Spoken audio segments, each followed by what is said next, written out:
উপদেষ্টা আসিফ মাহমুদের যে ছবিটি ভাইরাল হয়েছে, ঈদের জামাত ইমামের পাশে গিয়ে আলাদা কাতারে একা আদায় করার যে ভিডিওটি বা ছবিটি সোশ্যাল মিডিয়ায় ভাইরাল হয়েছে, ওই ভিডিওটি সম্পর্কে কিছু বলি।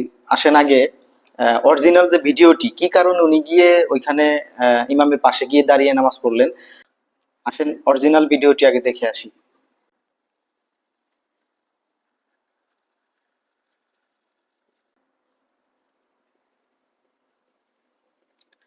দেখেন, উনি কিন্তু আগে থেকেই সাধারণ মানে স্বাভাবিকভাবে যেভাবে নামাজ আদায় করা হয় সেভাবেই ইমামের পেছনের কাতারে উনি সবার সাথে, সাধারণ মানুষের সাথে এক কাতারে দাঁড়িয়েছিলেন। দাঁড়ানোর পরে ইমাম সাহেব হঠাৎ ঘোষণা মাইকে বললেন যে পেছনের কাতার থেকে যে কোনো একজন ইমামের বাম পাশে এসে দাঁড়ানোর জন্য অনুরোধ করলেন। তারপরে পেছনের কাতার থেকে অনেকেই আসিফ মাহমুদকে উদ্দেশ্য করে রিকোয়েস্ট করে বলেন যে আপনি সামনে গিয়ে দাঁড়ান। আসিফ মাহমুদ কিন্তু নিজেও রিকোয়েস্ট করে অন্যদেরকে আসতে বলছিলেন, সামনে সামনে দাঁড়াইতে বলছিলেন।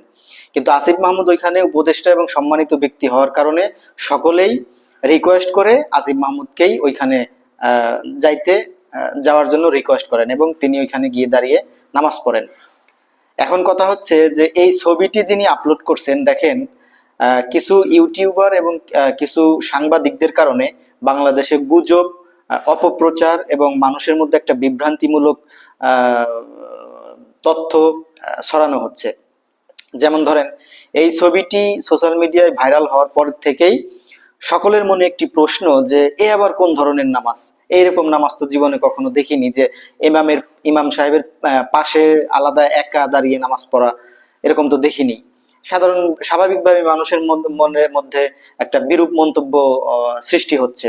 এখন এই সাংবাদিকদেরকে উদ্দেশ্য করে আমি বলতেছি, আপনারা এই গুজব এবং অপপ্রচার, মিথ্যা নিউজ এগুলো প্রচার করা থেকে বিরত থাকবেন। কারণ হচ্ছে বাংলাদেশে দেখেন, আপনার একটা ছবি আপলোডের কারণে একজন নির্দোষ একজন ব্যক্তি, ভালো একজন মানুষের সম্পর্কে মানুষ কি খারাপ মন্তব্য করে এবং বিরূপ মন্তব্য করে।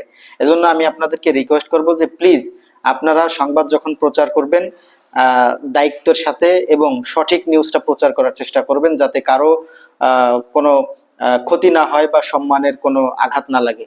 এই দিকটাই লক্ষ্য রেখে আপনারা সাংবাদিকতা করবেন বা ইউটিউবার গিরি করবেন। সরকারের উপদেষ্টা আসিফ মাহমুদ নামাজে তার আলাদা কাতারে দাঁড়ানোর দৃশ্যের ছবি এবং একদিক থেকে করা ভিডিও নিয়ে দিনভর আলোচনা চলে সোশ্যাল মিডিয়ায়, যেখানে দেখা যায় ইমামের ঠিক পেছনে আলাদা একটি কাতারে দাঁড়িয়েছেন